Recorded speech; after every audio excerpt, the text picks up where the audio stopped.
Okay, this is just a real super fast kind of quasi-tutorial to the spreadsheet that I've created that if you followed me, you've seen it before. If you've been following me for a while, if you just recently started following me, you probably have never seen this before. This is my crazy analytical, statistical mind, whatever. But anyways, this is a spreadsheet I created, and what this does is this shows starting off Allies, Russia, UK, US, the number of each type of troop they have start in the game. So Russia starts with 21 infantry, 3 artillery, 4 tanks, 2 AAs, and 2 fighters, and a sub, and so forth for all of them. And so the total unit count for all of Allies is 51 infantry, so forth. Total unit count is 108 units total for the Allies.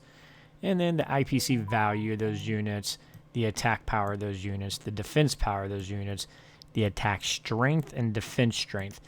The one thing I am going to give you a caution here is you will notice for attack power, my artillery, I give them an attack power of 3 because I always assume I'm going to be having my artillery matched with an infantry whenever attacking with it.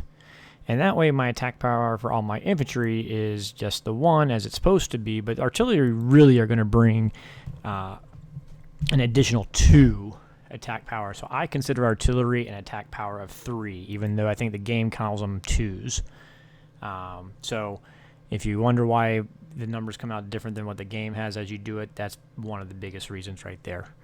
And then defense power is just obviously their defense values. Attack strength, defense strength. This is the number of hit points. There we go. Times 2 plus their attack power for attack strength, plus their defense power for defense strength. So 1 infantry has an attack strength of 3 because it's 2 times 1 hit point is 2 plus 1 attack power makes it 3. And the defense strength for a infantry would be a total of 4 because it's defense power of 2, 1 hit point times 2 is 2, gives 4. And so 4 times 51 will give you 204 defense strength, and so forth. And so these two is your startup of the game. This is the differential between the two. So interestingly enough, both Axis and Allies start with the exact same number of units on the board. The IPC value, you can see my note here, negative means the Allies lead, positive means the Axis wins. So IPC value favors the Allies, but the attack power, defense power, attack strength, defense strength favors Axis at the start of the game. So this is the starting value. This breaks it down even more specifically. Army values, Air Force values, Navy values of the Allied troops compared to the Axis troops, and the differential. Down over here this is going to track how many casualties of each type you've suffered throughout and how much every one has built throughout the game. And these are going to be automatically updating. And then this section, I do have to manually input these after each round is complete, but at the end of round 1, I'm going to put in these values of what now, after the end of round 1, what the unit difference is between Axis and Allies and the IPC value, AP, and so forth. How I do this is on this side, we're going to blow this up a little bit. Here is round 1. On the positive side, I'll add in the build. So if they do a 4 infantry, 3 artillery build, it would look like that. And then throughout the turn, as they have casualties, the units they lose, I put in the negative column. And I'll do that for, each unit. And after U.S. completes their round 1 turn before Russia goes, then I try to, at that point, after the U.S. round is complete, I will go back to this table, and this is showing the current status. So these, by the way, these grids will change as you fill in there. They're going to increase the number. So, example, Russia has 21 infantry is what it says. They're at starting. If we build 4 infantry for the start, you're going to see this is now a 25. So these are going to update live value, and you can see the differentials changed here as well.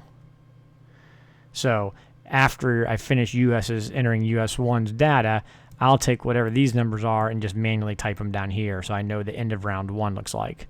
And the end of US round 2, I'll put the values here, and then over time you can see how the game evolves. This is my master sheet, so I'm going to delete that so I don't have that there. And so you can see round 2, round 3, round 4. I added in down here strategic bombing raids, so I'll put those in as negative. I see rebuilds. Repairing the strategic bomb rating, I'll put in here as a positive. I see this is actually building a factory, so I'll put a unit down here for building a factory. And so on the main page here, I just have these all referencing all those back in the other tab. And so these will constantly update, your casualties and your builds as you go along. And your strategic bombing raid totals that each side gets.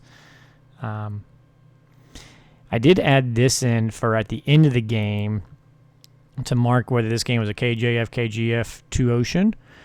Was it Axis Allies at 1? And was it by forfeit or victory city? Because ideally, someday when I get enough of these, I want to compile a bunch of these and look at statistical analysis. When on a KJF, when Allies wins, what did the round by round data look like? Or when they lose, where can you see that they're falling behind? And so forth and so forth. So that's the plan with this. So I show this because I'm putting a copy of this blank Excel sheet in the Discord channel for anybody that wants to have a copy of it. They are more than welcome to have a copy of it.